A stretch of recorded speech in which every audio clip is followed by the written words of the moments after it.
Hello वैंक्शन and इजहन lover, welcome back to our channel. Thank you guys आपके प्यार और सपोर्ट के लिए। आपका प्यार और सपोर्ट छू ही बरकरार रखेगा मेरे साथ। तो गाइज आज हम एक नया फैन फिक्शन देखने वाले हैं जिसका नेम है अपॉइंटेड टू सर्व यू। मैंने इस फैन फिक्शन को शेयर करने के लिए ऑथर से परमिशन भी ली है। इस कहानी में ईबो एक गॉड होता है और जहान एक इंसान। ये कहानी ऐसी है जहाँ शाओ फैमिली को एक कर्ज मिला है, जहाँ हर 100 वर्षों में शाओ फैमिली का सबसे बड़ा बेटा ओमेगा के रूप में जन्म लेगा। और जब वो लड़का 18 साल का हो जाता है तब शाओ फैमिली को कर्ज की वजह से उन्हें एक रिचुअल करनी पड़ती है, मतलब गॉड वैंग ईबो की पूजा करनी पड़ती है। जहन एक हैप्पी लड़का है। वो शाओ फैमिली के पहले ओमेगा के रूप में पैदा हुआ। वो चोंगकिंग के एक छोटे से गांव में अपने पिता जो एक पुजारी है और उसकी छोटी बहन के साथ रहता है। जब जहन छोटा था तब से उसे ये सिखाया गया है कि रिचुअल में पूजा कैसे करनी है और कैसे गॉड ईबो को खुश करना है ताकि वो भगवान ईबो के साथ शादी करके उनकी अगली वाइफ बनने के लिए। जहन हर रात अपने फ्यूचर हस्बैंड गॉड ईबो की सपने देखने के अलावा कुछ नहीं करता। क्या होगा जब सपनों के बीच की सारी हकीकत उसके सामने आएगी। जहन को तब सरप्राइज होगा जब रिचुअल की नाइट को गॉड ईबो उसके रिंग फिंगर में जो रिंग पहनाते हैं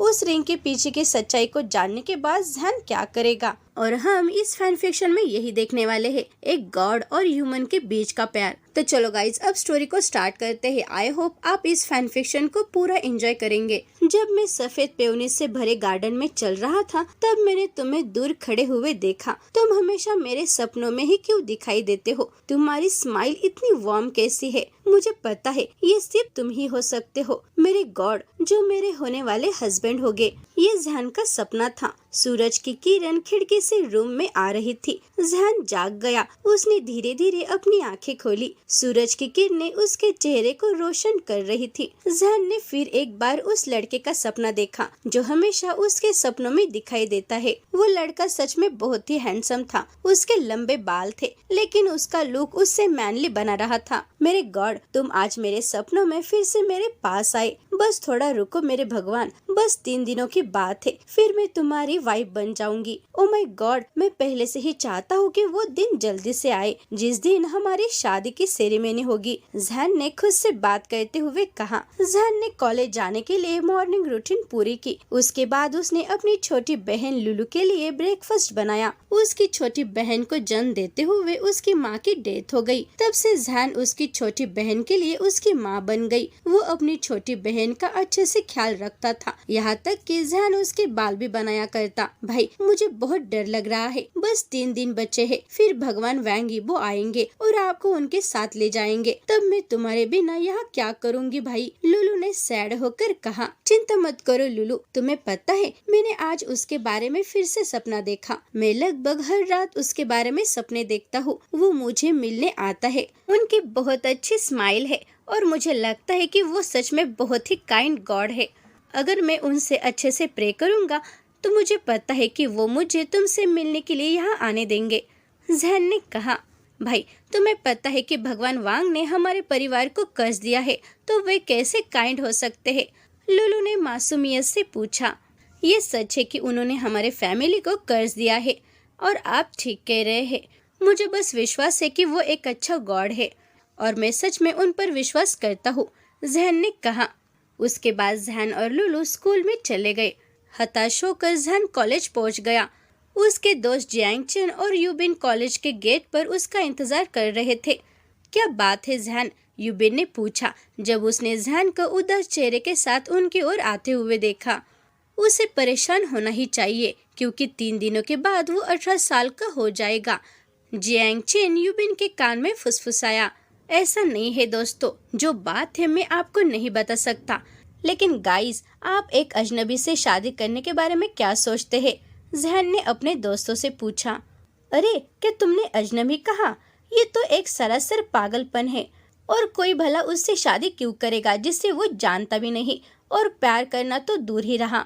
चेंग ने जोरदार जवाब दिया। आप सही कह रहे हैं चेंग, ये सरासर पागलपन है और मुझे ऐसा कुछ चाहने के लिए पागल होना चाहिए। जहन अपनी सांस के नीचे बुदबुदाया।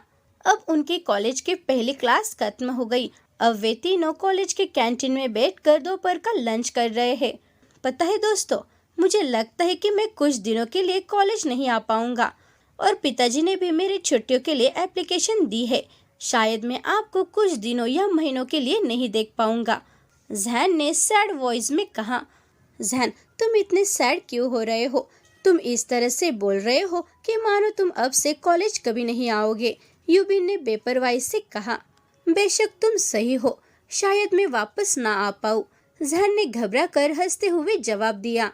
चलो तुम छुट्टियां ले लो, इससे पहले हम पार्टी करने वाले हैं, इसीलिए हम थोड़ा और मजे लूटेंगे। चलो एक बार में चलते हैं। चेंग के पास पहले से ही कानूनी उम्र का लाइसेंस है, अगर वो इसे दिखाता है तो वो मान लेंगे कि हम भी उसके साथ बड़े हैं, यूबिन ने सुझाव दिया। जहन ने एक्साइटेड होकर इस ऑफर को एक्सेप्ट कर लिया। जहन शराब पीना और मौज मस्ती करना चाहता था, क्योंकि जब उसकी शादी होगी तो वो कभी ऐसा नहीं कर पाएगा। तीनों ने प्लान बनाकर कॉलेज से घर चले गए ताकि वे फिर से सिटी के एक बार में मिले।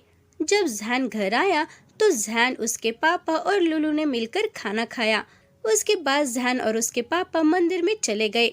बेटा, मुझे पता है कि मैं तुम्हें प्रैक्टिकली हर दिन बताता हूँ कि रिचुअल के लिए पूजा कैसे करनी है, लेकिन इवेंट के लिए सिर्फ 2 दिन बचे हैं। तुम मेरे बेटे हो और आई एम सॉरी बेटा, मैंने तुम्हें इस सब में शामिल किया। भगवान वैंग एक खतरनाक देवता है। वो इतना मजबूत और परोपकारी है कि उसने हमें अच्छे समय का आशीर्वाद दिया। उनके आशीर्वाद से खेत सारे उपजाऊ बने, लेकिन मुझे नहीं पता कि हमारे फैमिली को ये कर्ज कैसे मिला। ये मत भूलो जहन कि ये एक कर्ज है, और कर्ज की वजह से तुम्हें गॉड ईवो के साथ शादी करनी होगी। तुम्हें बहुत स्ट्रांग होना होगा बेटा। मुझे कई बार लगता है कि तुम इस शादी से खुश हो, लेकिन मैं तुम्हें खाली उम्मीदों में नहीं देखना चाहता, मिस्टर शाओ ने सैड होते हुए कहा। पिताजी, मुझे विश्वास है कि भगवान वैंगी वो एक काइंड गॉड है। मैं उन्हें हर दिन अपने सपनों में देखता हूँ। उनकी एक बहुत ही प्यारी स्माइल है और मुझे इस बात पर यकीन है कि वे बुरे नहीं हैं, जहन ने कहा। जहन, तुम क्यों नहीं समझते? ये सिर्फ एक कर्ज है, इसमें कुछ भी अच्छा नहीं हो सकता। मेरे बेटे जहन, मैं सच में बहुत बुरा महसूस कर रहा हूँ। मैं तुम्हारी हेल्प करना चाहता हूँ बेटा, लेकिन मैं इसमें कुछ भी नहीं कर सकता। अगर मैंने इस शादी से इनकार कर दिया तो भगवान वैंग ईबो की कहर से हमें कोई भी बचा नहीं पाएगा। उनकी कहर की वजह से सारी नदियाँ झील सूख जाएंगे, बारिश भी कभी नहीं आएगी और खराब मौसम इस दुनिया को तबाह कर देगा। और सबसे इम्पोर्टेंट बात यह है कि मैंने उनसे इनकार कर दिया तो ये आपके लिए अच्छा नहीं होगा और मजबूरन मुझे ये सब करना पड़ेगा, मिस्टर शाओ ने कहा। पापा, मैं अपनी किस्मत को अच्छी तरह से जानता हूँ। मैं आपको दोष नहीं देता, इसमें आपका कोई भी दोष नहीं है, जहन ने मुस्कुराते हुए और अपने पिता की चिंता को कम करने की कोशिश करते हुए कहा। ठीक है जहन, तुम अब घर जाओ, पहले से ही देर हो गई है। मुझे कल रात के लिए यहाँ प्रे करनी होगी। और जहन, याद रखो कि कल के इवेंट के लिए तुम्हें यहाँ मंदिर में होना चाहिए, मिस्टर शाओ ने कहा। ठीक है पापा, जहन ने मायूस होकर जवाब दिया। फिर मिस्टर शाओ ने एक डायरी निकाली और उसे जहन को दे दी। जहन, ये डायरी ले लो और इसे रीड करो। ये डायरी शाओ परिवार के उन ओमेगा की है जिन्होंने पहले भगवान वैंग ईबो के साथ शादी की थी। भगवान वैंग ईबो की वाइफ बनने के बाद उन्होंने अपने अनुभव को इस डायरी में लिखा है और ये डायरी आपको हेल्प भी करेगी, मिस्टर शाओ ने कहा। शुक्रिया पापा, लेकिन जब मैं घर जाऊंगा तो मैं इसे रीड करूंगा, जहन ने कहा। जब जहन अपने कमरे में गया तो अपने पिता द्वारा दी गई उस पुरानी किताब को देखा। जहन उस डायरी को खोलना चाहता था, लेकिन उसने उस डायरी को नहीं खोला। उसने उस डायरी को अपने कबर्ड में रख दिया। इस डायरी का मुझसे कोई भी लेना देना नहीं है। मुझे परवाह नहीं है कि उन सारे ओमेगा के साथ क्या हुआ जिन्होंने गॉड के साथ शादी की थी, लेकिन मुझे यकीन है कि मेरे साथ अलग होगा। मुझे पता है कि गॉड मुझे चाहते हैं और मुझे वे अलग ट्रीट करते हैं। जहन ने बार में जाने के लिए तैयार होते हुए अपने मन में सोचा। कुछ घंटे के बाद जब तीनों बार में चले गए, बार में काफी शोर शराबा था। तीनों ने ड्रिंक का ऑर्डर दिया और थोड़ी देर के बाद जहन को अपनी नजर भारी होती हुई महसूस हुई। जब जहन ड्रिंक करते हुए पीछे मुड़ा तो उसने काले सूट में एक लड़का देखा जो उसे देख रहा था, लेकिन जहन के नशे में होने के कारण जहन ने उस लड़के का चेहरा नहीं देख पा रहा था। लेकिन जो लड़का उसे घूर रहा था, जहन ने उसे नजरअंदाज कर दिया। जियांग चेन और यूबिन लड़कियों के साथ डांस करने के लिए डांस फ्लोर पर चले गए।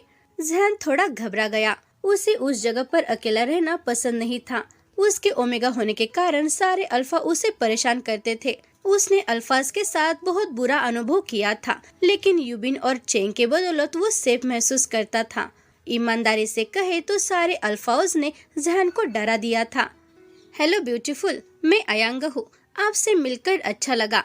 मुझे लगता है आप यहाँ पहली बार आए हैं। अयांगा ने मुस्कुराते हुए और फ्लर्टी टोन में जैन से कहा, मुझे तुमसे बात करने में कोई भी इंटरेस्ट नहीं है, तो प्लीज यहाँ से चले जाओ। जैन ने उस लड़के को बिना देखते हुए जवाब दिया, तुम तो गुस्से वाले चेहरे के साथ और भी प्यारे लगते हो। अयांगा ने कहा। फिर उसने जैन की चीन को पकड़ लिया और अपने लिप्स को खतरनाक तरीके से जैन के पास ले गया। अयांगा जैन को किस ही करने वाला था, तभी अचानक किसी ने उसे जैन से दूर धकेल दिया, जिसकी वजह से अयांगा जोर से दीवार से टकरा गया। जब अयांगा नीचे गिरा, हर कोई अयांगा की हेल्प करने के लिए दौड़ने लगा, जो मुश्किल से उठ रहा था। दूर से जैन ये देखने में कामयाब रहा कि कैसे वो ब्लैक सूट वाला लड़का उसी जगह से उसे देख रहा है और उसकी आंखें सोने की तरह चमक रही है। जैन उस चेहरे को बारीकी से देख रहा था। जैन ने उस लड़के के चेहरे और उसके आंखों में देखने की कोशिश की। जैन को यकीन था कि यह कोई है जिसे वो अच्छी तरह से जानता है। ब्लैक सूट वाला लड़का जहाँ खड़ा था, जैन उस जगह पर पहुँच गया, लेकिन वह जगह खाली थी। उस खाली जगह को देखकर जैन सैड हो गया। उसके बाद जैन के दोस्त आए और उसने पूछा कि क्या हुआ। जैन ने उनसे कुछ नहीं कहा, वो बस वहाँ से जाना चाहता था। जैन को यकीन है कि वो उस लड़के को जानता है, लेकिन कैसे? क्या कोई ऐसा कुछ कर सकता है? उसे यकीन है कि वो उस लड़के को जानता है और उस लड़के ने अयांगा को दूर धकेला था, वो भी इतनी दूर से। ये कैसे मुमकिन है? जैन ने अपने मन में सोचा। जैन उस जगह को छोड़कर घर जाना चाहता था, इसलिए उसने चेंग और यूबिन से सॉरी कहा और उसने जल्दी से उस प्लेस को छोड़ दिया। घर पहुंचने से पहले जैन ने काले सूट वाले उसी लड़के को सितारों को घूरते हुए देखा, जो यकीनन बैठे हुए जैन का इंतजार कर रहा था। थोड़ी देर के बाद जैन धीरे धीरे उसके पास गया। उस लड़के को देखकर जैन ने पहले बोलने का फैसला किया। अरे क्या तुम वही हो जिसने उस आदमी के साथ वो किया था? क्या तुमने ही उसे उस दीवार पर धक्का दिया था?